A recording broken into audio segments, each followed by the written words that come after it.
everyone. Hope you have seen my previous videos and have understood it. In this video, we will talk about the next part of rise of nationalism in India. That is, we will read about economic depression. So the Great Economic Depression is occurred in the year 1929. What happened in that? What were the effects of Great Economic Depression? Let's study. In this year, the value of industrial and agricultural goods came down.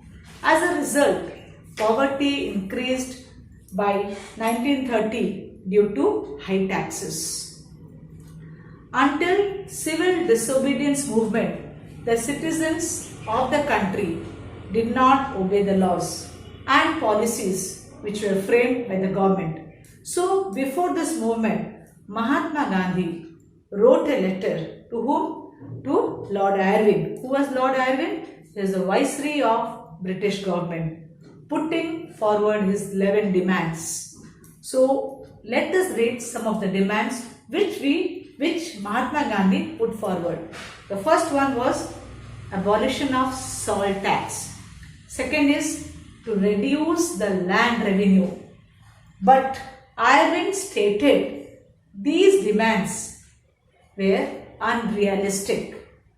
So what happened? So Gandhiji again wrote one more letter and stated that if by 11th March 1930 his demands were not fulfilled, then he will start the civil disobedience movement. So when any action was not taken, Gandhiji started civil disobedience movement.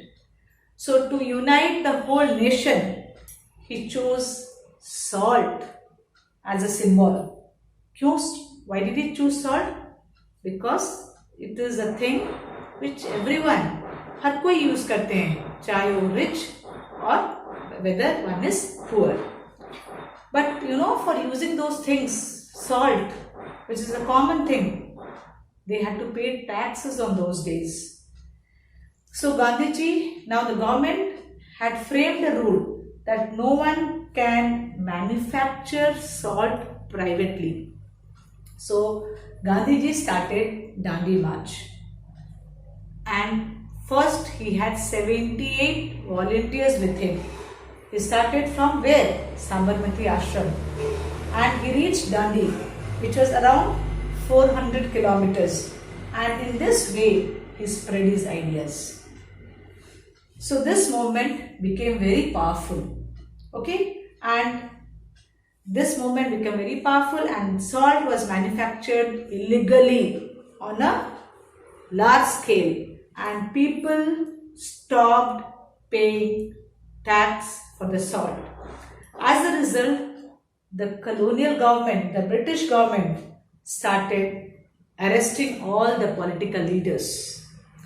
To crush the movement, Gandhiji was also arrested, and a total of 60,000 Indians were put behind the bars or were also arrested.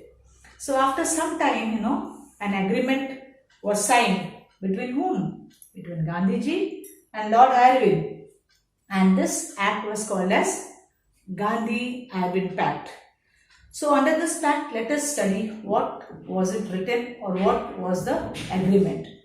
So under this act, the civil disobedience movement was stopped by Gandhiji, which were not liked by Gandhiji.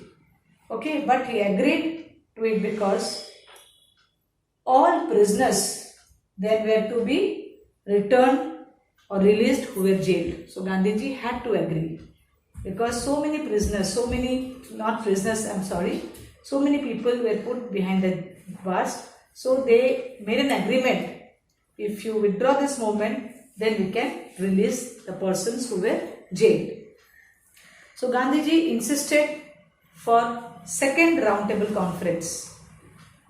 So where Britishers, he himself and the Congress party decided some reforms for India. Then second roundtable conference was arranged at London, when Gandhiji and Sarojini Naidu went to London. But there also no fruitful decision was taken and they had to return disappointed. So civil disobedience movement was again restarted, but till 1934 it had lost its momentum. Why? Because people did not support it. So this was all about this. In my next video, we will read about the last part of the nationalism in India, that is sense of collective belongingness.